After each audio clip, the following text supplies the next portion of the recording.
సంవత్సరాలు 4 దశాబ్దాలు 4 పర్యాయాలు ముఖ్యమంత్రిగా పనిచేసినటువంటి వ్యక్తిని 7 పదుల వయసు ఉన్నటువంటి కనీస వయసుకు కానీ అంబటి రాంబాబు గారిని ఒక మాట అంటున్నాను. మేము అంబటి రాంబాబు గారు అని అన్నాము. ఎందుకంటే మా కూటమి ప్రభుత్వం మంచి ప్రభుత్వం, ఒక క్రమశిక్షణ, ఒక డిసిప్లిన్. ఎందుకంటే పొలిటికల్ అంటే ఒక నైతిక విలువలు, ఒక డిసిప్లిన్ తో కూటమి ప్రభుత్వంలో ఉన్న మా నాయకులందరినీ కూడా ఒక క్రమశిక్షణతో ముందుకు తీసుకెళ్తున్నారు. అంబటి రాంబాబు గారు నోరు ఉందని ఎలా పడితే అలా మాట్లాడితే ఇక్కడ ఉన్న కూటమి ప్రభుత్వం, ఇక్కడ ఉన్న రాష్ట్ర ప్రజలు, కార్యకర్తలు ఎవరు మీ ఊరుకోరు. ఎందుకంటే గతంలో భువనేశ్వరి అమ్మగారిని మీరు ఎలాగైతే అవమానించారో దేవుడు చూసి మిమ్మల్ని 11 సీట్లకే పరిమితం చేశారు.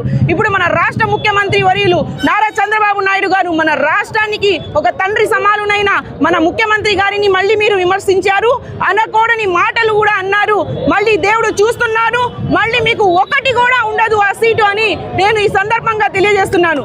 ఎందుకంటే మీరు చూడొచ్చు ప్రజలు మిమ్మల్ని ఎలా చీకొట్టారో, ఎలా తరిమి కొట్టారో మీరు చూస్తున్నారు. అయినా మీరు తీరు మారట్లేదు, మీరు పద్ధతిగా ఉండట్లేదు.